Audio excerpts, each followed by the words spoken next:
que Deus falou ao meu coração nesses dias e eu quero compartilhar com você. Você pode dizer comigo: comunhão e crescimento.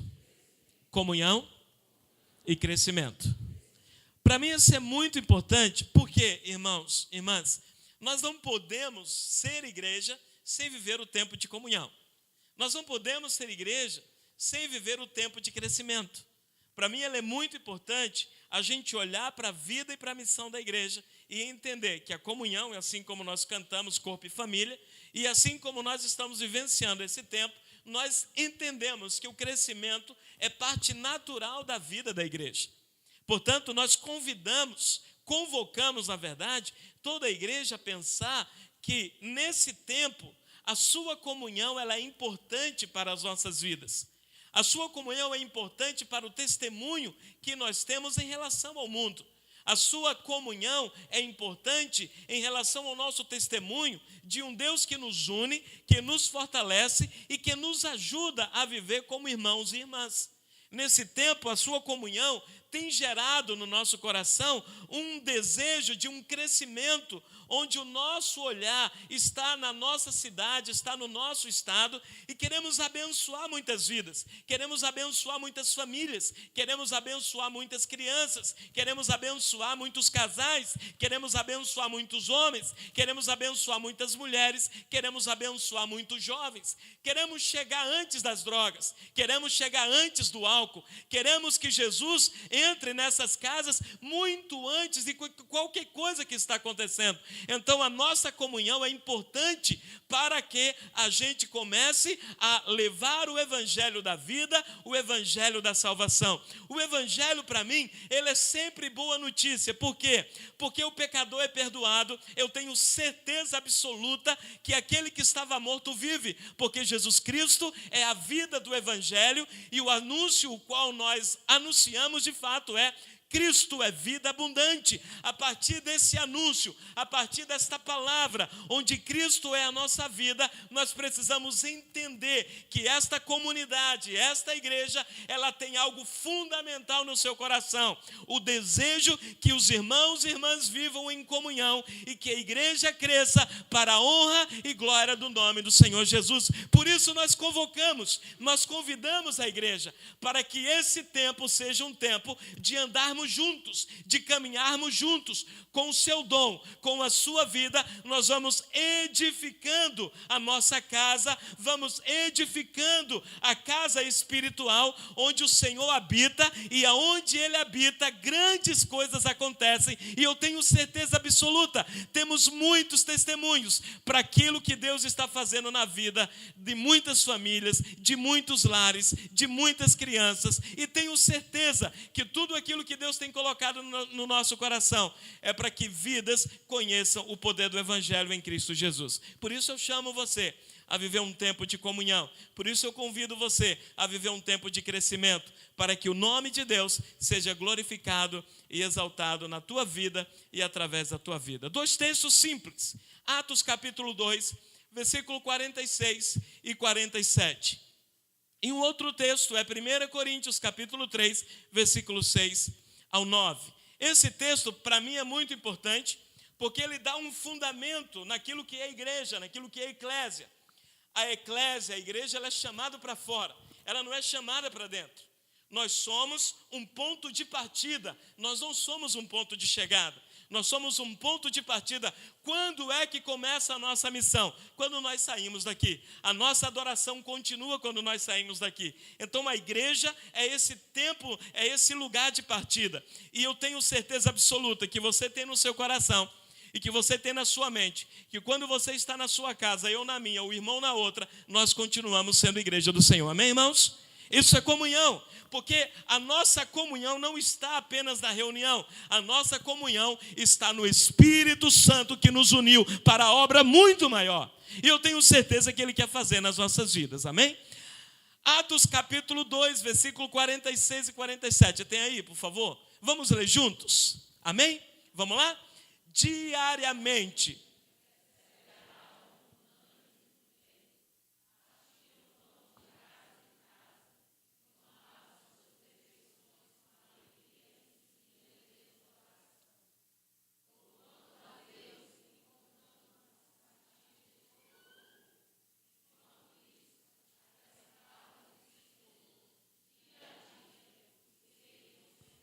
Amém? Eu vou perguntar para você, quem voaria num avião que tivesse uma asa só? Quem voaria aqui num avião que tivesse uma asa só? Sim? Quem? Qual o corajoso? Alguém um dia perguntou o seguinte, irmãos, acho que eu até citei isso na escola dominical hoje, a respeito de, eu acho que foi o Tozer, perguntaram para o teólogo chamado Tozer, perguntaram o seguinte, o que é mais importante? A oração ou a palavra? E aí ele respondeu com uma outra pergunta. O que é mais importante para um pássaro? A asa direita ou a asa esquerda? O que vocês acham? O que vocês acham? As duas. Então, nesse tempo, pelo menos nesse texto, volta lá para o texto, por favor, Tiago.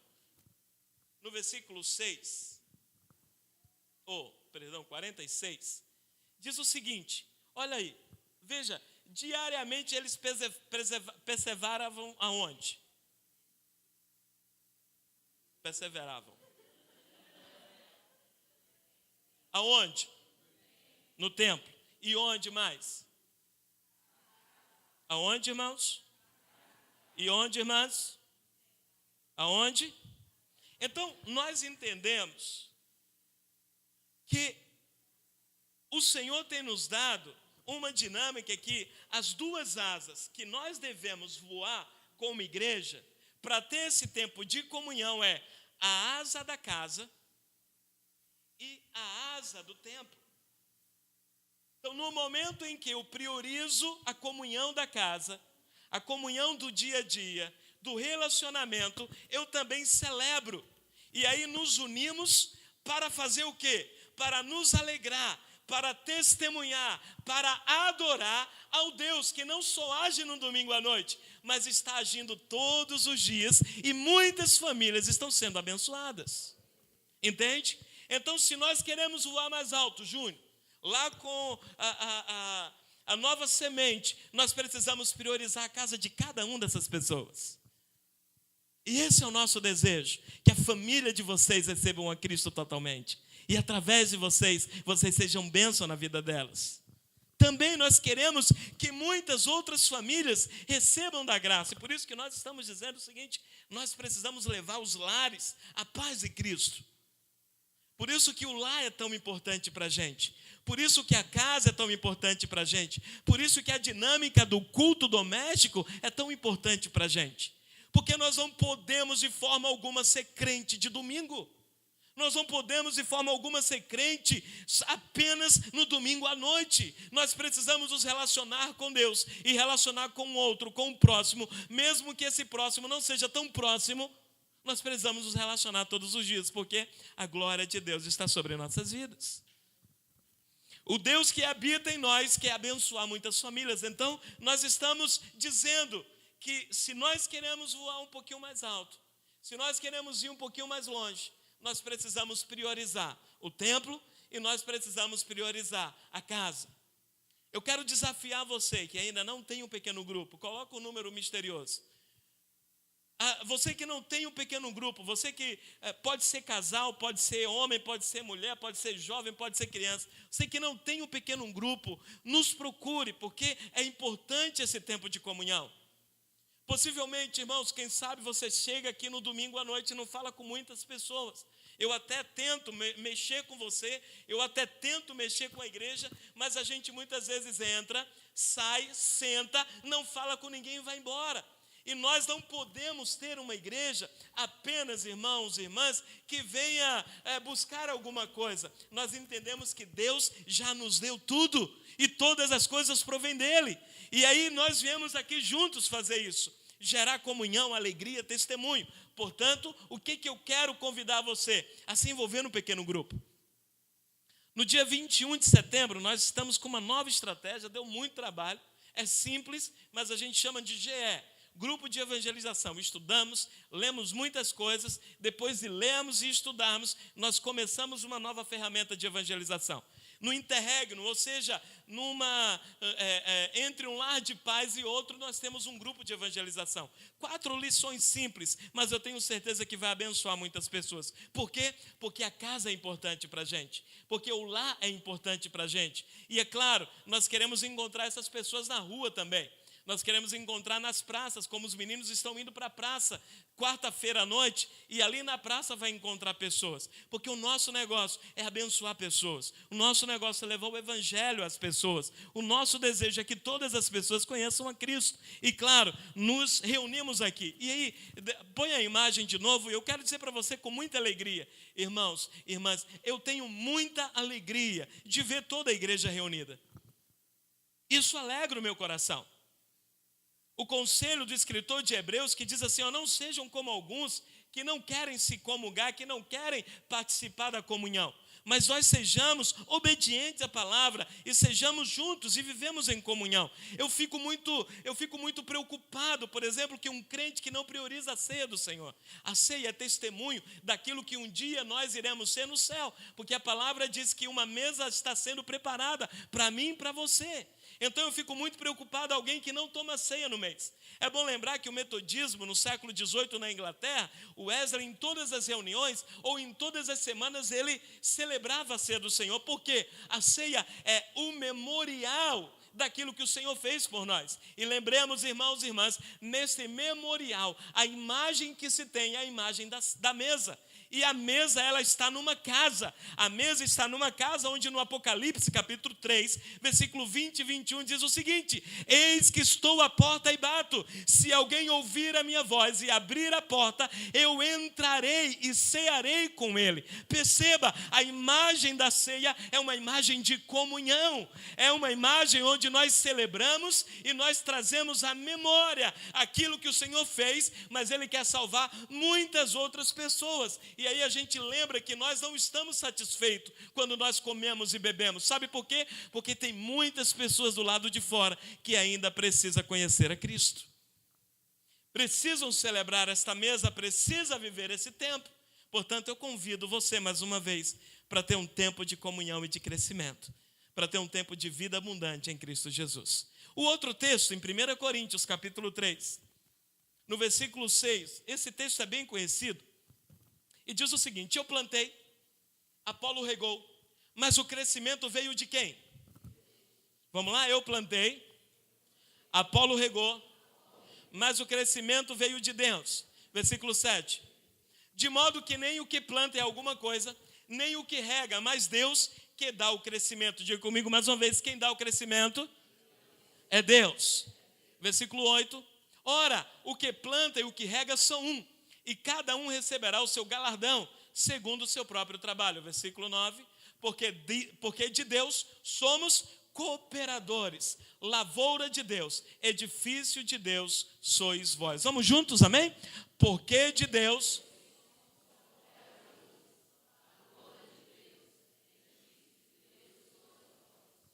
Ok.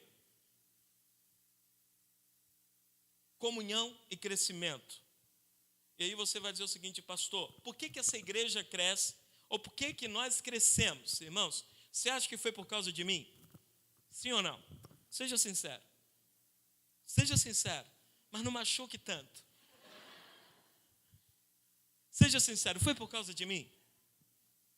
Não, não foi por causa de mim.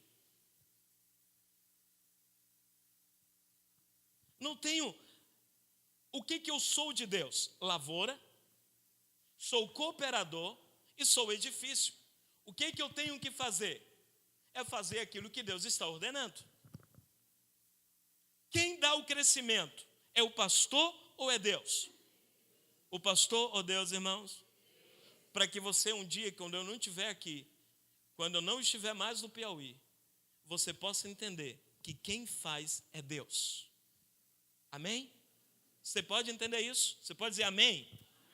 Então perceba, quem dá o crescimento, quem faz a coisa crescer, de fato, é Deus.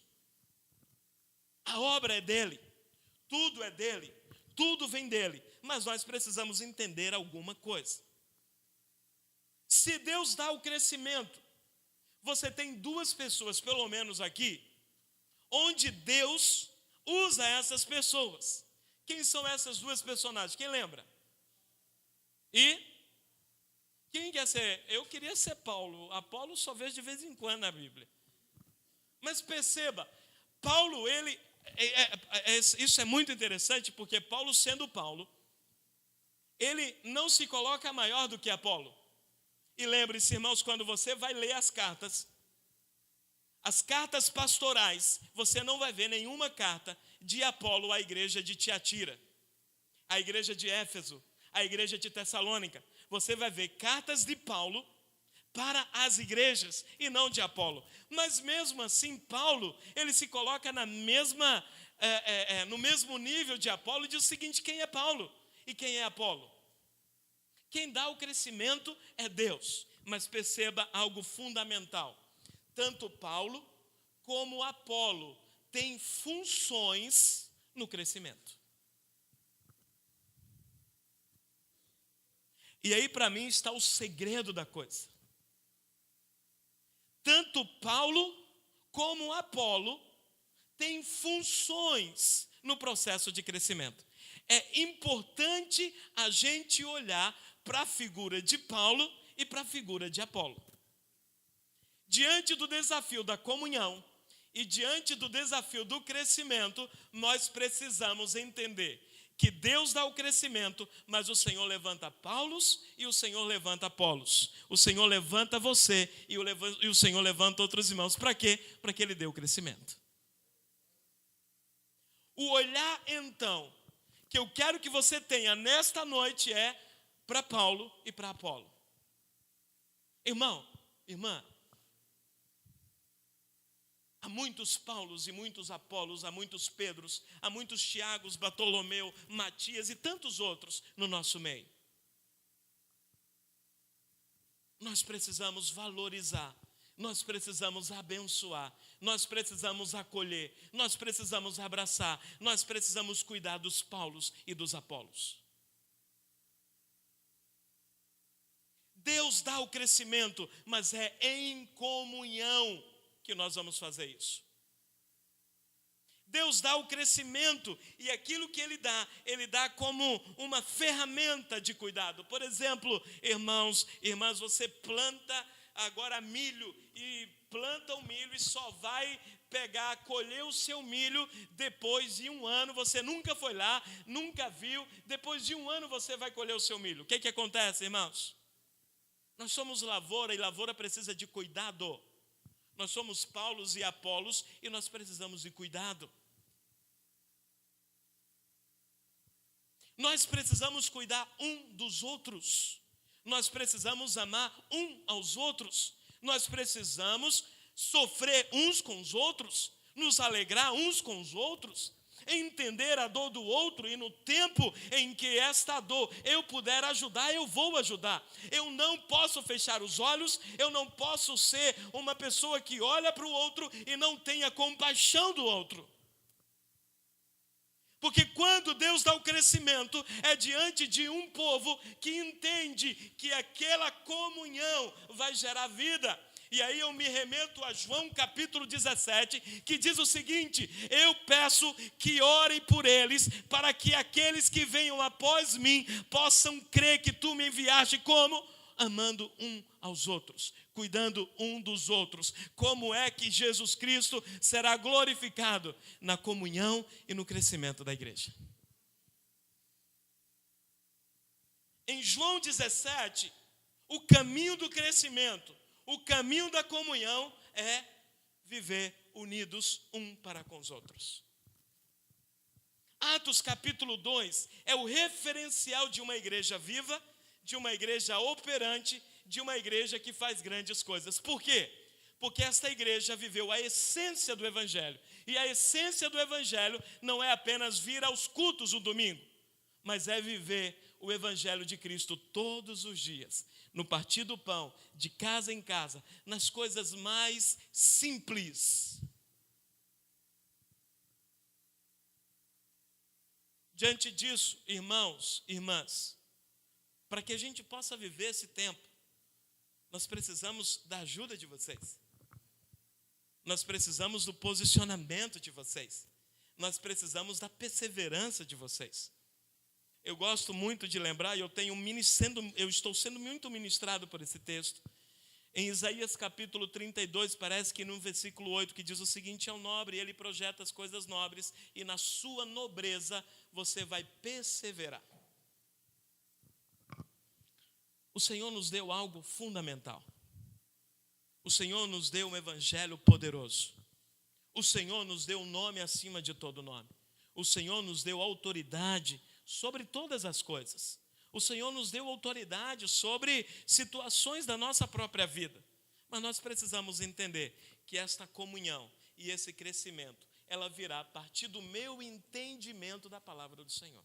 Irmãos e irmãs, não sejais ignorante enquanto a palavra do Senhor. Isso é um conselho de Tiago.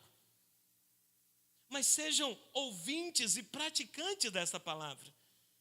Porque aquele que ouve e pratica a palavra é semelhante ao homem que constrói, e perceba, o edifício, uma outra figura no versículo 9 de 1 Coríntios, um edifício para o Senhor.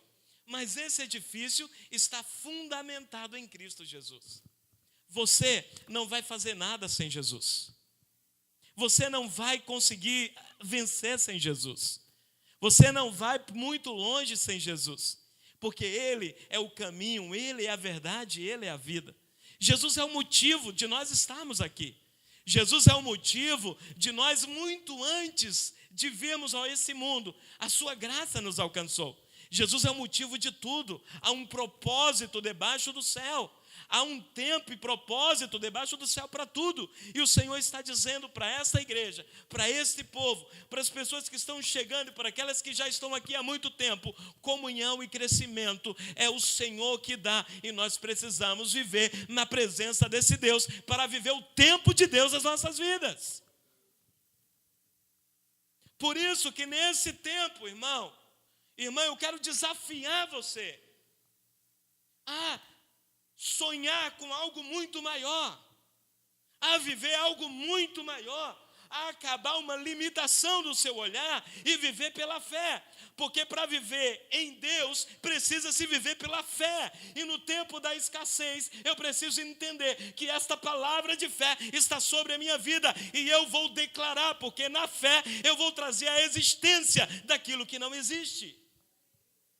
Quando você desistiu, você não perguntou a Deus se Ele desistiu. E eu entendo claramente que Deus não desistiu daquilo que você desistiu. Por quê? Porque se for vontade do Senhor, eu tenho certeza que ela é boa, que ela é perfeita e que ela é agradável. E é vontade do Senhor que a igreja viva em comunhão. É vontade do Senhor que a igreja viva um tempo de crescimento. É vontade do Senhor que o evangelho seja pregado a toda criatura, porque Cristo virá. Irmãos e irmãs, eu tenho certeza absoluta que quando Cristo vier, olha, eu quero estar muito, mas muito preparado para quando Cristo vier. Por isso, é vontade do Senhor que nós vivamos em comunhão e em crescimento.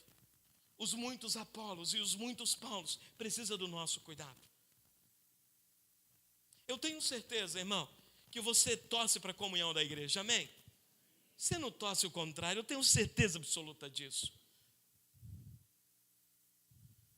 Porque senão a gente vai todo mundo orar por você, ungir você. Eu tenho certeza que você torce, você ora pelo crescimento da obra do Senhor. Sim ou não, irmãos?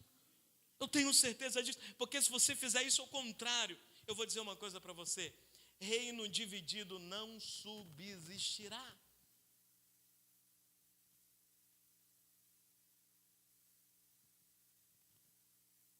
Amanhã, de manhã, eu recebo a aliança de pastores aqui de Teresina. Batistas, assembleianos, igrejas independentes, Internacional da Graça de Deus, quando vem aqui na igreja.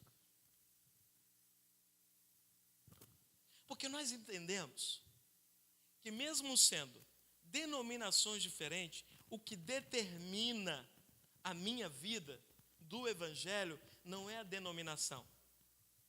Porque um dia essa denominação, qualquer uma, ela vai ruir, ela vai acabar. Mas aqueles que permanecem na palavra, em comunhão e em crescimento com o Senhor, permanecerá para todo sempre. O galardão, a vitória, o prêmio da soberana vocação, como diz Paulo, é Deus que vai dar. O que eu penso, o que eu tenho convocado, é para que você viva esse tempo de comunhão e crescimento. Ore por isso. Mas não só ore por isso, porque para mim, oração não está ligado àquilo que você fala. Oração está ligado àquilo que você vive. A oração, ela acompanha aquilo que eu falo. E aquilo que eu falo acompanha a minha oração. A oração é o reflexo daquilo que eu sou. E aquilo que eu sou é o reflexo da minha oração. Se eu oro por comunhão, eu tenho que achar comunhão. Se eu oro para ganhar Teresina para o Senhor, eu tenho que agir segundo a minha oração. Se eu oro por crescimento, eu tenho que fazer com que esta oração, ela tome vida, ela ganhe vida. Por isso, eu convoco você não só a orar, mas também a agir, para que a gente, como igreja do Senhor, venha crescer e venha viver uma comunhão tão extraordinária e tão poderosa. Para que as pessoas percebam que é possível sim, viver um tempo de vida abundante, em um mundo que tem projetado muitas coisas terríveis pelas pessoas e para as pessoas.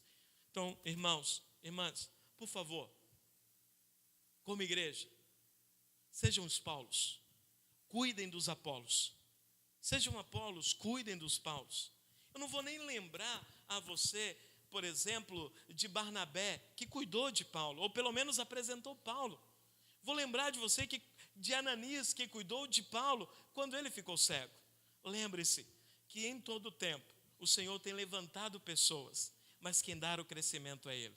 Quando nós buscamos o Senhor de todo o nosso coração, quando nós vivemos o Senhor, que não se ausenta em nenhum momento, eu tenho certeza que grandes coisas vai acontecer na sua vida e através da sua vida. Portanto, irmãos e irmãs, eu convido você a não fazer apenas